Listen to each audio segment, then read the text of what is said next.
اعوذ باللہ من الشیطان الرجیم بسم اللہ الرحمن الرحیم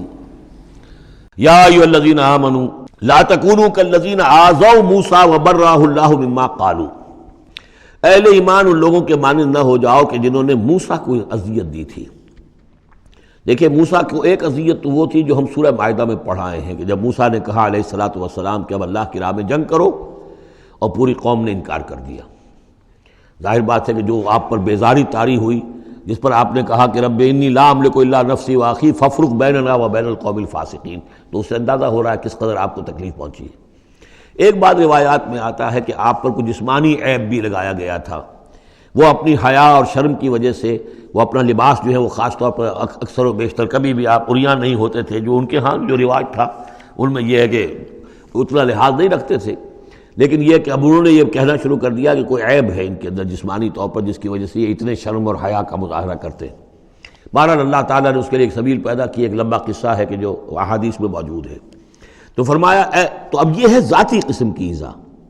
اور میں سمجھتا ہوں کہ وہ حدیث جو اندر جو واقع ہے وہ صحیح ہے، اس لیے کہ یہاں بھی ذاتی قسم کی ایذا ہے جس کا تذکرہ ہو رہا ہے کہ حضور کو حضور کے ازواج مطہرات کے حوالے سے کوئی اس طرح کا سکینڈل اٹھا کر جو ہے تو وہ تو تکلیف، جیسے کہ سورہ نور میں ہم پڑھ آئے ہیں کہ کس قدر دن آپ پر سخت گزرے ہیں وہ جبکہ حضور حضرت عائشہ پر جو ہے وہ تہمت لگائی گئی تھی۔ تو یا ایھا الذین آمنوا لا تکونوا کالذین آذوا موسیٰ، ان لوگوں کے مانند نہ بن جاؤ کہ جنہوں نے موسیٰ کو اذیت دی تھی، فبرأہ اللہ مما قالوا، تو اللہ تعالیٰ نے انہیں بری ثابت کیا، ان کی ثابت کر دیا کہ ان میں وہ عیب نہیں ہے جو انہوں نے ان پر لگایا تھا۔ وکان عند اللہ وجیہا، اور وہ تو اللہ کے نزدیک بہت وجیح انسان تھے، صاحب حیثیت، صاحب وجاہت۔ یا ایھا الذین آمنوا اتقوا اللہ وقولوا قولا سدیدا، اہل ایمان اللہ کا تقوی اختیار کرو اور بات کرو سیدھی، خاص طور پر یہ گھریلو زندگی کے اندر چونکہ یہ معاملات ہو رہے ہیں تو یہ کہ گھریلو زندگی میں خاص طور پر انسان جو ہے زبان کا استعمال جو ہے اس میں محتاط رہے۔ یصلح لکم اعمالکم، اللہ تعالیٰ تمہارے سارے اعمال درست کر دے گا، ویغفر لکم ذنوبکم، اور اگر کبھی کسی نسیان یا کسی جذبات کے رو میں کوئی غلطی ہو جائے گی تو اللہ تعالیٰ تمہاری خطائیں بخش بھی دے گا۔ وَمَن يُطِعِ اللَّهَ وَرَسُولَهُ فَقَدْ فَازَ فَوْزًا عَظِيمًا، اور جو کوئی بھی اللہ اور اس کے رسول کی اطاعت پر کاربند ہو گیا اس نے تو بہت بڑی کامیابی حاصل کر لی۔ یہ دو آیتیں جو ہیں، یا ایھا الذین آمنوا اتقوا اللہ وقولوا قولا سدیدا یصلح لکم اعمالکم ویغفر لکم ذنوبکم ومن یطع اللہ ورسولہ فقد فاز فوزا عظیما، یہ بھی حضور نے خطبہ نکاح میں شامل کی تھی، جیسے سورہ نساء کی پہلی آیت، یا ایھا الناس اتقوا ربکم الذی خلقکم من نفس واحدۃ وخلق منها زوجها وبث منہما رجالا کثیرا ونساء واتقوا اللہ الذی تساءلون به والارحام ان اللہ کان علیکم رقیبا، ایک وہ آیت، دو یہ، اور ایک آیت سورہ آل عمران کی، یا ایھا الذین آمنوا اتقوا اللہ حق تقاتہ ولا تموتن الا وانتم مسلمون۔ انا عرضنا الامانۃ علی السماوات والارض والجبال، ہم نے امانت کو پیش کیا آسمانوں پر اور زمین پر اور پہاڑوں پر، فابین ان یحملنها، تو ان سب نے انکار کر دیا اس کو اٹھانے سے، واشفقن منها، اور اس سے ڈر گئے، وحملها الانسان، انسان نے اسے اٹھا لیا، انہ کان ظلوما جہولا، یقیناً وہ نادان بھی تھا اور ظالم بھی تھا، یعنی اپنے آپ پر ظلم کیا اتنی بڑی امانت سنبھال کر۔ اب یہ امانت کون سی ہے، اس پر بہت سے اقوال ہیں تفسیری، اب ظاہر بات ہے کہ یہاں ان میں سے کون سا کہ کیا دلیل ہے، کسی کے حق میں کیا دلیل ہے، میں جس کو رد کر رہا ہوں کیوں کر رہا ہوں اس کا موقع نہیں ہے، لیکن میرے نزدیک اور مجھے اس پر جزم ہے، پوری طریقے سے وثوق ہے، اس امانت سے مراد ہے روح، یہ عالم امر کی شے ہے، اور لا کر عالم خلق، یہ ہمارا وجود حیوانی جو ہے یہ عالم خلق کی شے ہے، عالم امر کی شے کو بطور امانت عالم خلق کے اس وجود کے اندر امانت کے طور پر رکھا گیا ہے، یہ اللہ کی امانت ہے، وَنَفَخْتُ فِيهِ مِن رُوحِي، اپنی روح میں سے پھونک دوں تمہارے اندر،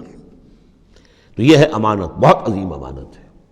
عالم امر میں آپ کو بتا چکا ہوں صرف فرشتے اور ارواح انسانیہ، یہ عالم امر کی چیز ہے، انہی کی جو کمیونیکیشن ہے وہی اس کو بھی امر کہا گیا ہے، عالم امر کی شے ہے۔